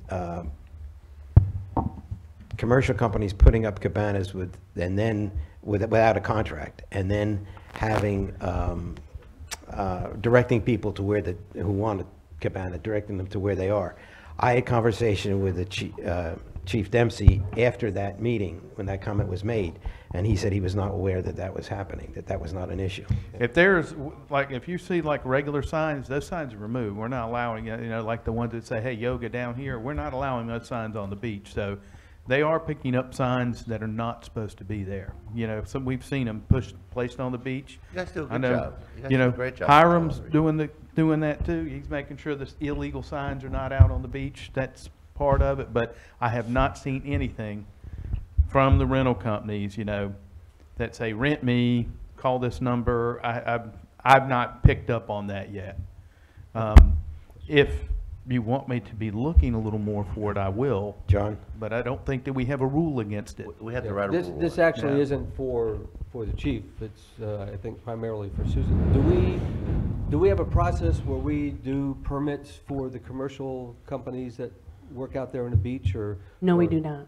Should we, could we? And, I know Wrightsville Beach, I think, You want to speak to that? Amber, your report Am- said Wrightsville Beach. Amber does spoke to permitting. Wrightsville Beach. Yeah. She'd be better to speak to it. But some way that we can put in controls to make sure that the commercial companies are keeping in line with what we do. It just can't be a privilege license. All right, So I'll let Amber her was speak to directed that. to. Really, all that permit does for Wrightsville is bringing them in a little bit more money, and then they know who is operating. They are pretty much guaranteed that permit as long as they pay for it every single year. So they're not using it as a way to regulate No. the behavior and performance of the commercial The companies? only thing, they're not allowed to have their like name of the company on the cabanas, but that's it. That's not attached to the permit at all. That's just separate ordinance that they have. So, Amber, can they have restrictions on that permit? Say this year that the beach patrols have many issues with that particular company. Can they then restrict that permit? I don't know if they can, I don't know what Can issue, we? if they have those issues. That's a legal question Yeah, I that don't- she's not able to answer. I don't And it would think they depend, would. depend on how the ordinance is written. Yeah. And number two, whether or not we can, as you know, with any permit, to deny a permit, you have to show or demonstrate why you're denying that permit. And it has to be legally, we have to be able to legally uphold it in a court of law because you're denying a permit. What we can do is, if the council wishes, we can have Grady look at this to see if that is something that, we can look at the Wrightsville model, but it doesn't sound like it's what you want. But I do know that Grady gave you some legal advice at the last meeting. Am I not correct on that? Yes, he did. Okay. But my question is, if we give a permit, with that permit, can't we have restrictions? You have so many violations, then you're restricted for getting a permit for next year. We have to revise Chapter 99, and whether or not that's legal, I do not know. That's a legal question. Well, is Grady coming today? No. So short of that, would it be reasonable for us to sort of have a sense of guidelines that we want the commercial companies to run by and invite them in to go over those before the season begins and for the sake of goodwill and everything else? We do that every season, but I'll let the chief speak to that. Just like you said, we do that every season. The problem that we have discovered is the guys that are normally here, that know the rules, we have no problems with. Then we get that fly-by-night that shows up, and we really, we don't even have a number to contact him. It's like, bam, he's got 4 tents on the beach this week, and you're like, what company is this? We deal with that, and I mean, I don't know the answer to it. They don't leave a number on it, and I'm like, whose are these? And you call everybody on the list that we know, because they're out of whack, and these, who's Kevin, this if they're guy? in violation, Somebody do you new? physically take the tent down? Yes, sir, we will move it. We will move tents if they're not in the right location. Do you think the And rules we have in place now are clear for you to go forward this year? They're very clear, and I think it's very clear to the visitors that were here last year. The tent poles, or the garbage can poles that Dustin aligned, worked out well. We've not lost any beach around them. I think they're in a straight line. They're worked well. Good. And if I may, I think another element is we have not been consistent in the rules at the beach. It would be nice to have at least another year of this Well, application of rule. I haven't been accused of agreeing with Councilman Serrato on a whole lot of things, but there's one thing, I'm quoting from a February 6th. Thank you, Mr. Mayor. A February 6th, 2017 minutes, where we were discussing cabanas, and I'm quoting, Councilman Serrato voiced opposition to the council tweaking the cabana regulations yearly, and I agree with that. We have to, we have to, I agree with it also. we have to have. So do I. Oh, God. Call 911. I think that's what the administrator was addressing as well, is that I agree with Ms. Parker. If we leave it alone, see how this season goes with the rule change that we did last year, if we throw something in there and change it, that's, and I'm getting a lot of new people on Beach Patrol this year. That's a whole lot of re-education, where if I get 2 or 3 returning, the rules stayed the same. They can train people up real quick because we start real early Kevin, I this have year. a question. I have a few people call me this week and last week regarding music on the beach. What is our policy exactly? I mean, if Charlie's got his boom box going, and I got my Led Zeppelin going, I mean, when do you say it too loud? It really depends to me on what the music is. I'll favor the Led Zeppelin. What are you listening to? I mean, no, really, I've not had that complaint when I've been out there, but we have heard there's some there's some music we've heard out there that I've walked over and actually, it was offensive to me, and I said, turn that down. Mr. Mayor, just There's children out here. Oh, like And, rap you know, music or something. not necessarily some, I don't know what kind of music it there was. is- I don't want to call out what it was, but it had some offensive language. Well, the town does have a nuisance ordinance that involves sound, and it provides for a certain decibel level. I don't suggest that the Beach Patrol have a decimeter out there and see what the decibel level is, but there is, that would apply to it as well. We Susan? have decimeters, and it falls underneath the police department for nuisance noise. But I have the question on that also, just for a little direction to give you, you know, it usually works out well. Just to walk down, hey, we've had a complaint, your Yeah, stuff's no, just a little loud, can you turn it down? It's And not they like I usually want you do. to turn it off completely, but, And people do. oh, yes. We usually don't have, we always, and that sometimes we've had a couple incidents where we've had to bring in the law enforcement because the reason it's up so loud is because they were really enjoying the alcoholic beverages. Or you have a child, on an airplane where the complainant has to be removed. I'm talking about the recent news article where on a Delta flight. But I mean, we have issues like that, and it takes a police officer some time to diffuse it, and, or a bigger person. Mr. Mayor, Yeah. in fairness to Ms. Harris, who was home with the flu, could I suggest just to put this on the agenda for March 5th to see if anybody has thoughts of changing any of the ordinances that we have? Well, I mean, you can request it to be. I put mean, on we the- have, I mean, if Susan wants to suggest that we permit something, tents or whatever, just give us a couple of weeks to reflect if we want to, if the staff or anyone wants to make any modifications Well, to why the doesn't ordinances. the council ask Susan to talk to Grady and then write something up on that, okay? Right, I have Okay, a- John? Is that all I right, have guys? a- If, we're talking about managing commercial vendors, Well, that, and plus the issues we have with loud music or permits, just, there's an agenda where we issue permits, John. They have to abide by the rules, and we should give them the rules to abide by. I agree with having the rules. One thing I'm dead set against is setting up cabanas, hoping you'll rent them. No, that we. I don't They think have any, to be, that's gotta be in our rules, and we have to have some way to enforce it. Now, my experience, the last couple of years, I haven't spent much time on the beach because of all my surgeries, just wasn't able to do it. And I talked to my daughter at length, and they're here 3 weeks a year with the grandkids. And I've asked her how many times she's seen some goings on about the cabanas. She couldn't think of one. And if you look at the numbers where the police were called, and of course this isn't the total number of incidents, but it comes to 8.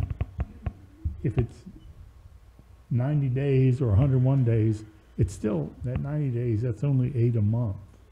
And that doesn't seem like a lot. I agree. So Susan, can we direct you to do that? If I may, make just one comment on what you, the comment regarding enforcement of abandoned tents or alleged abandoned tents. If a family is walking down to the jetty or they're walking to the restroom, it's gonna be, or they're in the water, and there's no one underneath it, and they're not underneath it, half the day, because you're walking a 2-year-old to the jetty, because it takes an hour down, an hour back. What tools do they have to make that determination? Well, I think the signs that we were shown last week, Susan, that the cabanas actually had a sign, rent me, call this number. Now, I had hoped I wish we would have got a call on that, because we do have a sign ordinance to that, but I have been informed that sign that was this big is actually this big a placard. And most of the tents, if you look at them, will have a family name and the date span as to when it has been rented. They have every right to rent it. They're not under any obligation to sit under it. They've paid for it. You can't take away their right to rent unless you eliminate, I don't even want to say it, tents on the beach. But we can't, but Kevin, we have- Advertising is where I think they're going. They understand. don't want that advertised. But I think we'll run into an argument there, but, I mean, what if somebody's advertising the University of Ohio State? Well, You know, I mean, there's logos on tents. Not only that, I understand. you know how Bigger many, places. you know how many Tommy Bahama chairs are out there that have Tommy Bahama on the back of it? Which would be just as applicable to, this kind of. But Bob could, Kevin could talk to the vendors at the beginning of the years, and the ones that do show up, say, hey, we cannot do this, you know, you cannot put a tent up unless it's rented. Well, and that's the issue we had, I'd say, last year. We supposedly have more tent companies, but I only had like 4 to 5 folks here. 2 of them are representing the same company. So, I mean, that's not everybody showing up.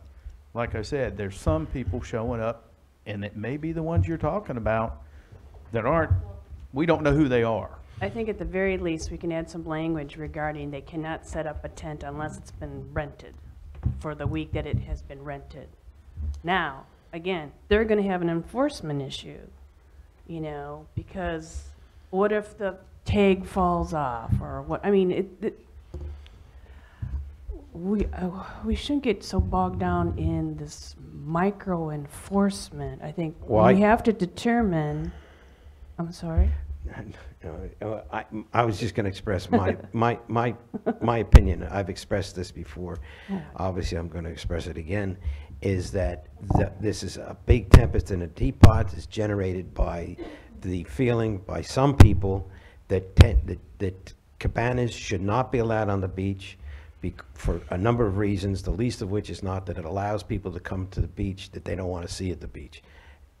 And I think that's a substantial motivation behind this, and we can micromanage this from now till the cows come home. We can come up with issues that'd make your head spin, and if we deal with every single one of them, but the real motivation is that they don't want cabanas, and I thought we dealt with that last year, but I mean, I think there's a whole lot of tempest in the teapot, and it's going to go on. That's why I agreed with what Councilman Serrato says. We can't keep every year trying to micromanage Well, this. Bob, you know, I agree with you, and but it's been on the agenda since 2007.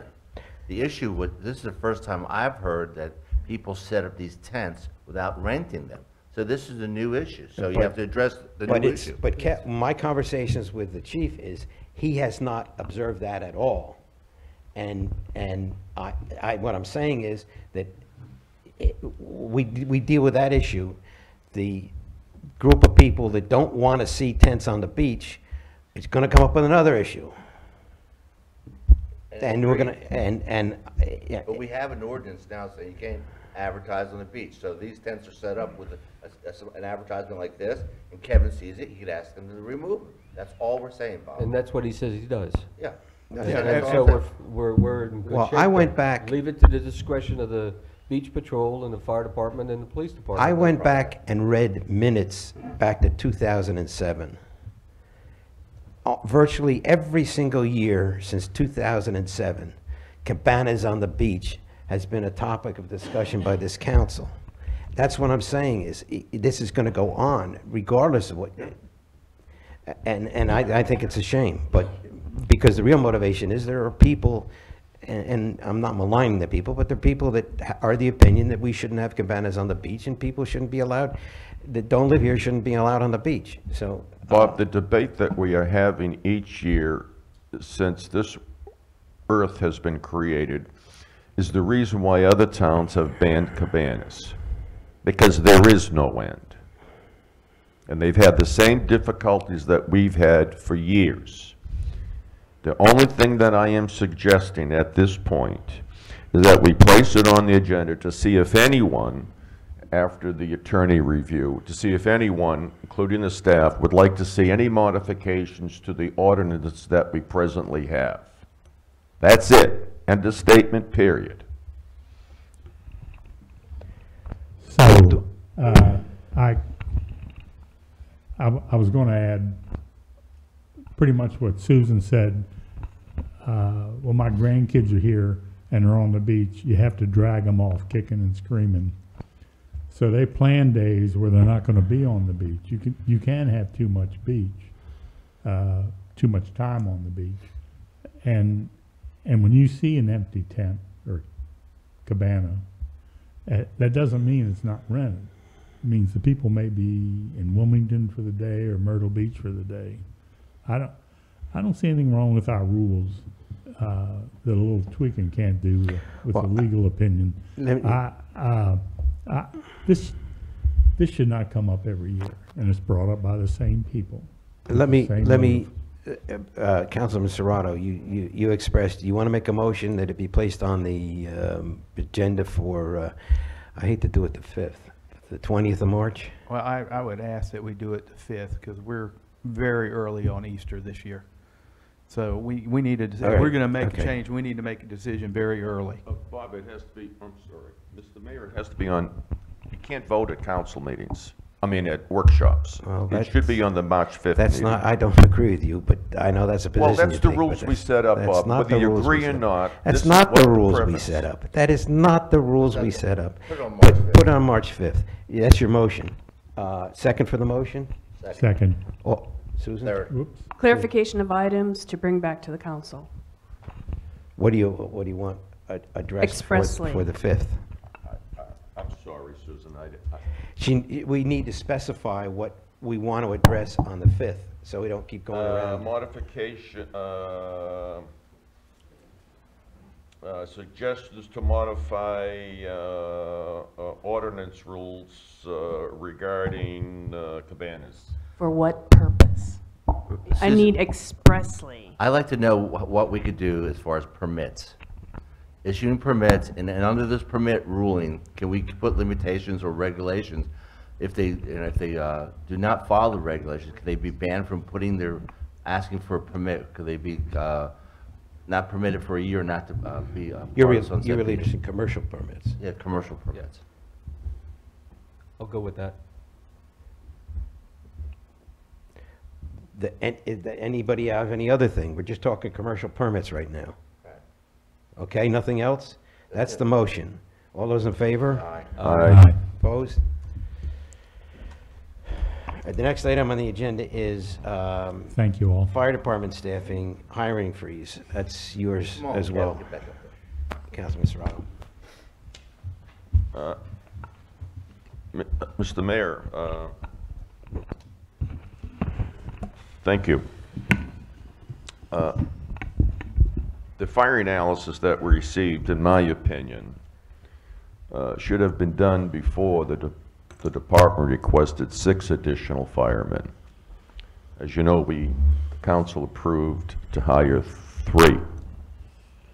Now, when I look at this information, we have more firemen than any other town, including towns that have multi-fire stations. Now, I realize that when you say public safety, it becomes an emotional dispute. And I was also struck by a comment that was made that somehow the fire chief and the assistant fire chief are not calculated in the totals, and in essence, they're saying they have 15. Now, everybody, public safety and motherhood are compatible. Whether motherhood is necessary for each child that is born, or whether or not having 17 full-time firemen is necessary. Now, I can only compare data, and I'm not going to get down to the micro level, but I was always led to believe that there were 2 firemen in the second fire station number 2. And if there was a fire, regardless of where, that both units, fire station number 1, fire station number 2, would address the issue. Now, I recognize that most of our problems are not fires. We may have, I don't know how many major fires we've had in the town, excluding the districts. We have mutual aid. We have an EMS station next to the second fire station. We have an EMS station managed by the county in Calabash. And we also have our own staff that help out.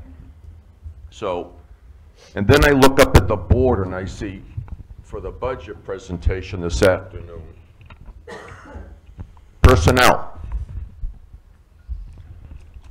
We are a small rural beach town, 3,800 or so people. We have no schools, no major shopping centers, only a couple of restaurants, unlike any other town.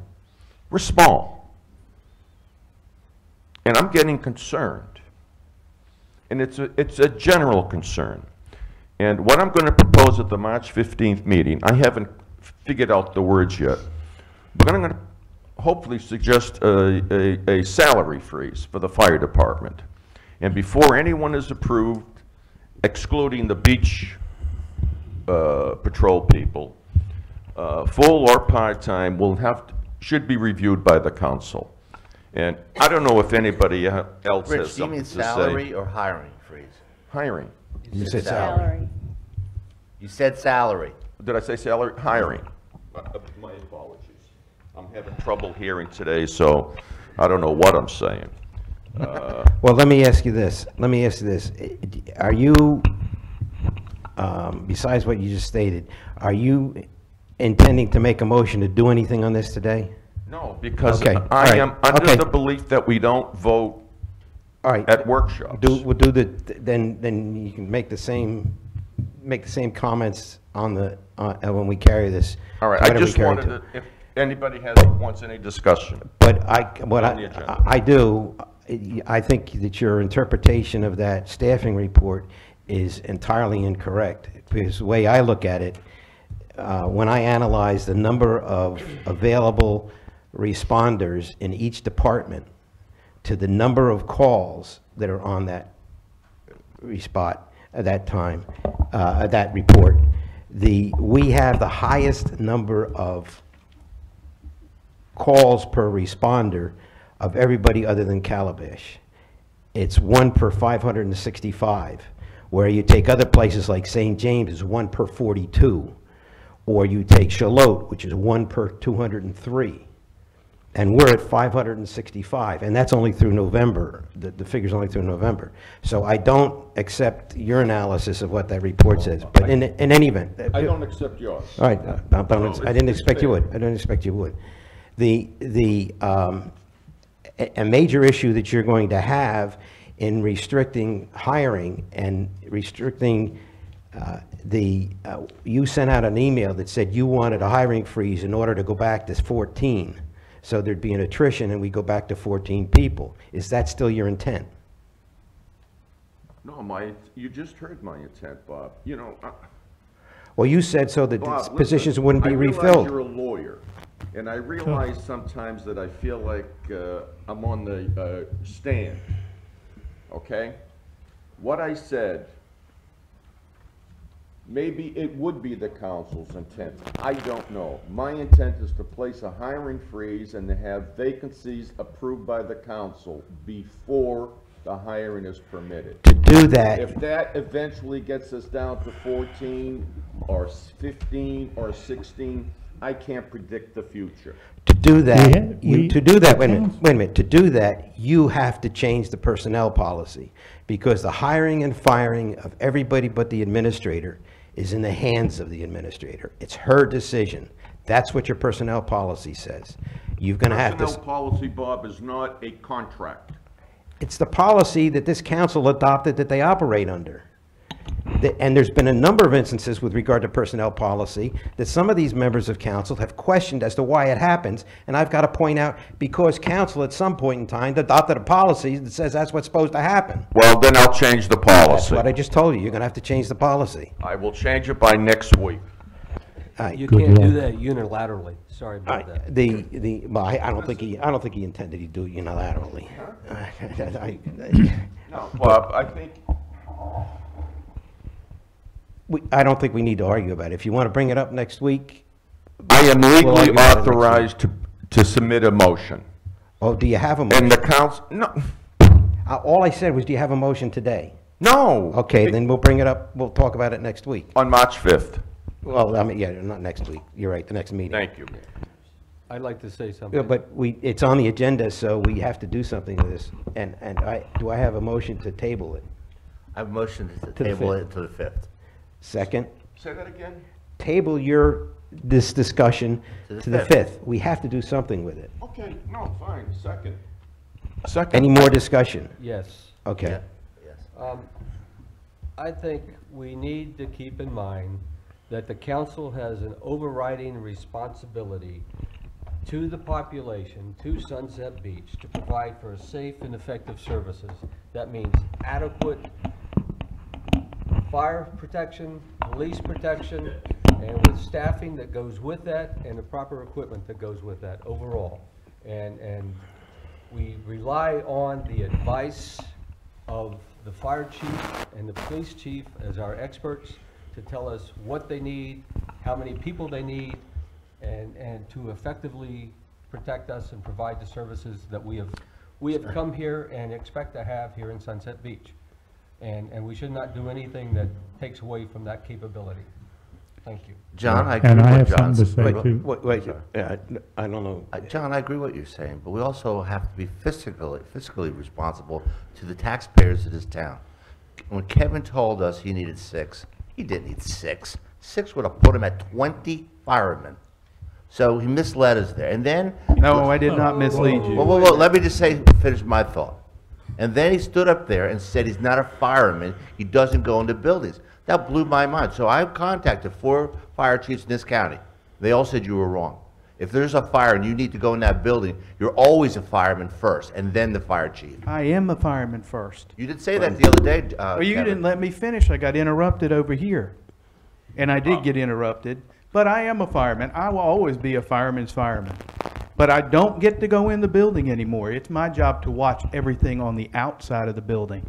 You know, you asked me that question, and I was having a very emotional day that day. And you asked me that question, it caught me off guard. But I'm the guy that was up at 3 o'clock this morning when the buzzer goes off. I hear every call, everything they do. They don't move out of that building without me knowing about it. And if it's bad enough, I'm on the way back. I work 24 hours a day, 7 days a week. I constantly monitor it.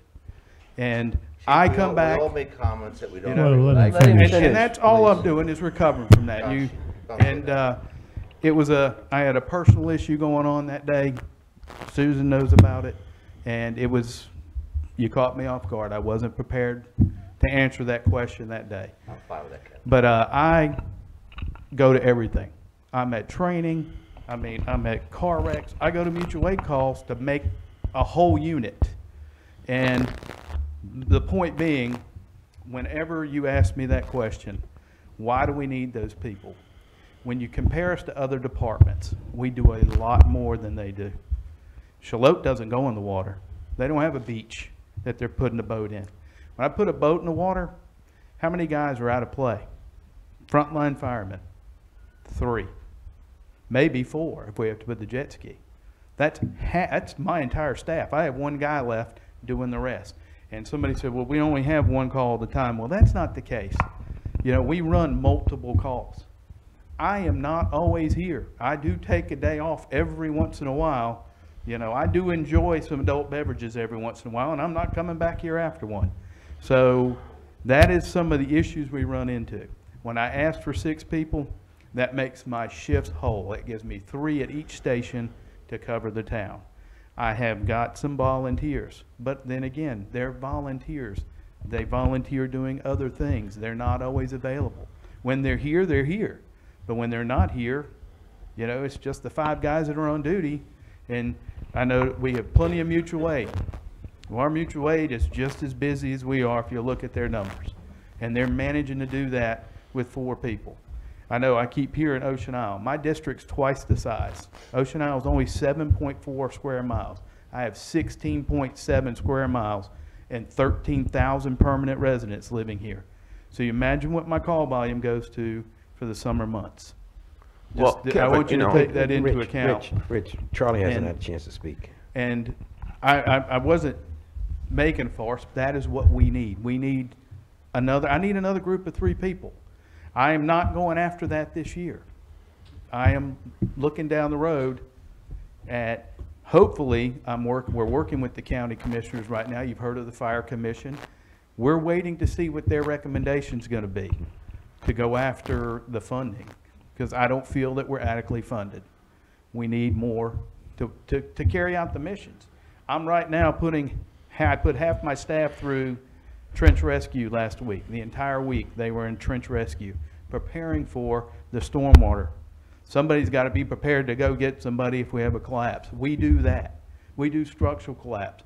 We do confined space.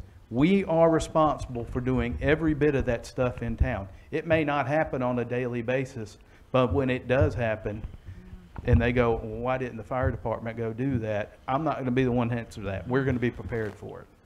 All right, Charlie, you didn't have a chance to speak. Kevin, clarification on one thing. If you were at the scene of a fire and there was need for you to go in, Absolutely. okay. But I mean, think that's, that might, I think we're going to that be might have down been to the misunderstood. last guy, because my job is to watch and make sure they get out before that issue happens. I got that. And the other thing is, every firefighter that was approved to be hired, the council approved that, Those slots. the slots.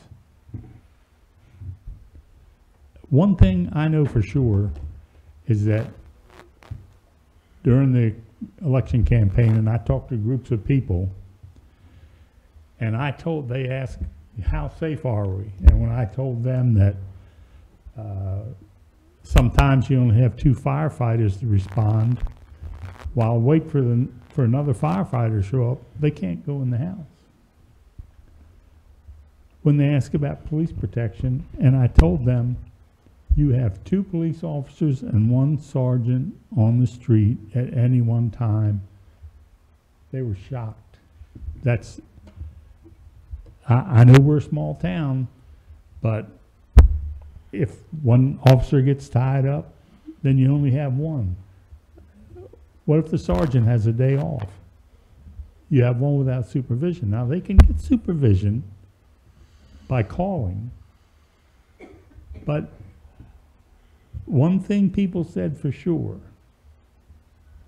1 or 2 people might say it, and almost everybody in the room agreed, they would be willing to pay 1 or 2 cents more in their tax rate to ensure public safety. And it's not really an emotional dispute. Public safety is a fact of life. I'm done. All right, the motion is we have a motion on the floor to table this to the 5th. It was the 5th, right? Correct. All right, all those in favor? Aye. Aye. Aye. Opposed? Okay. The next agenda item is the disposition directives for the March 5th agenda.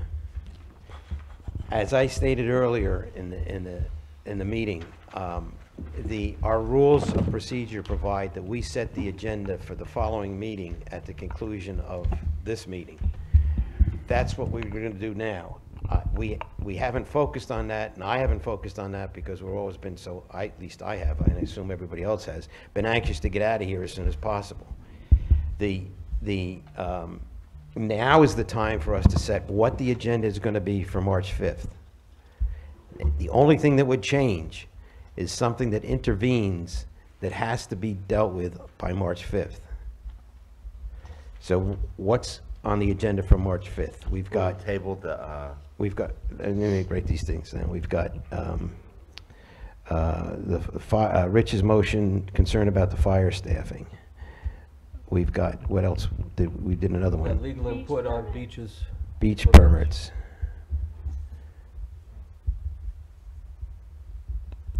From the disposition items, we've got ERC rules. We've got communications policy. We've got conflict of interest. We've got a public hearing on Article 6.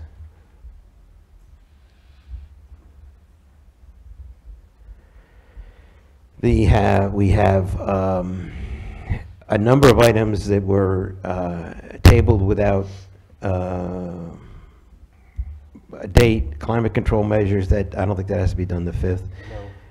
Sunset at Sunset doesn't have to be done March 5th. The consideration of ordinance 93.01 amendment. Bob, I not think ready to Sunset do. at Sunset has to be there because we have to give the date, don't we? No, we have the date. The date's been set at October 6th. Was it? Okay. Yeah. It was just their committee request I was talking about. I mean, it has to be addressed, but it doesn't have to be addressed the 5th. The consideration of the ordinance about premises to be keep clean is, Push that off to the future. all right, that's carried without date. The Sea Trail Plantation Master Association street limit, I can have that available by the 5th, if that's what you wish. Yeah. Sea Trail streets, street lights. Business Opportunity Outreach Program Committee Future. update, okay. The salary and benefits study update, we'd have to ask Jan about that, because she was responsible for that. Future. I think that was Miss Harris. who Right, was gonna right. get that information. We have to know where she is with that. The recognizing that she's been sick with the flu and her husband's flu, so I'm sure that's taken a lot of time. One that's not on here that we have to do, don't have to do at the 5th, is the letter from the Sunset Lakes. Is that the Board of Engineering Management? We have to make the decision on that on the 5th, do we not? From Mr. Lewis. The one Dwayne I'm talking about- Lewis. The one I'm talking about is the letter that we received from Regarding offshore drilling? No, a Dwayne road, Lewis, Rich. a roadway use and repair agreement, and letters to the Attorney General and the Cape Fear Council of Governments, and, but that's, we don't, that's, has to be, that we have to put that on things to be done, doesn't have to be the 5th, but it's things that have to be done, so that's gonna be on our disposition list. From past, I kept my notes from the past meetings. We have,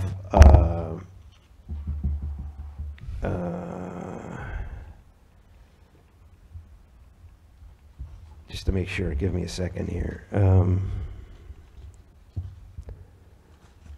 Bob, why don't we put that on the meeting March 20th? Well, Bob, that's all right. I'm just trying to, No, I just want to know what's going on the It's not- March 5th.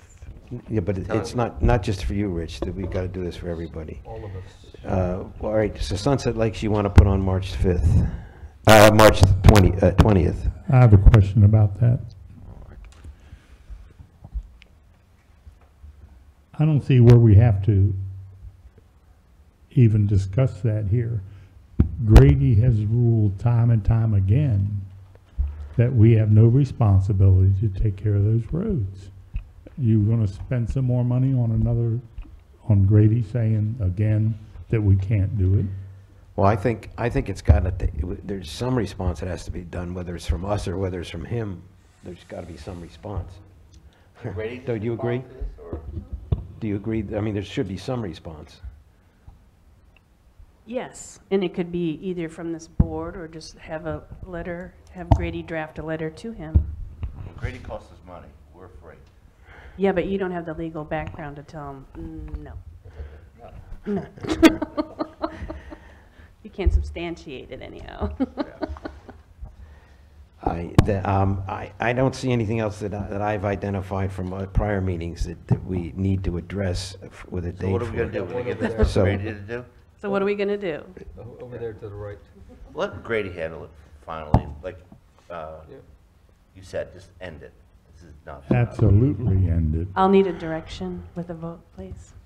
I put a motion that Susan puts a letter together to Grady to talk up Mr. Lewis's conflict on Metcalf Drive.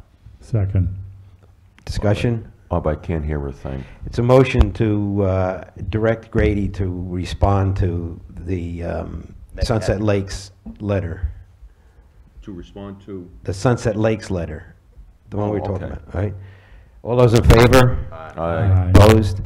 All right, now, so what I have for the 5th is the fire station staffing, beach commercial permits, the public hearing on Article 6.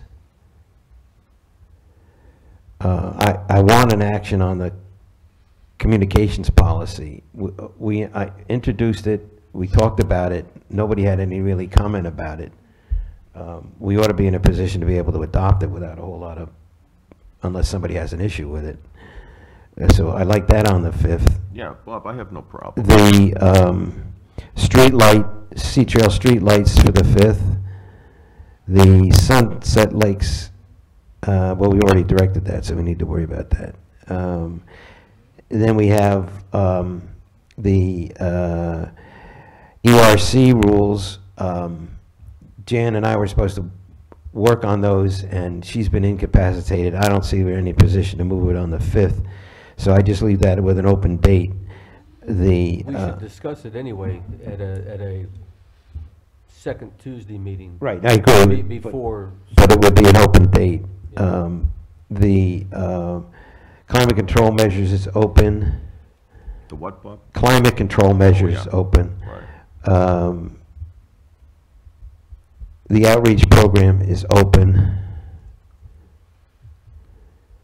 The salaries, benefits is open. Anybody have anything else they want on for the 5th? Did you include the conflict of interest policy, Bob? On the 5th? Yeah, that's listed for the 5th. Is that on the 5th? It's listed for All the right, 5th. Thank you.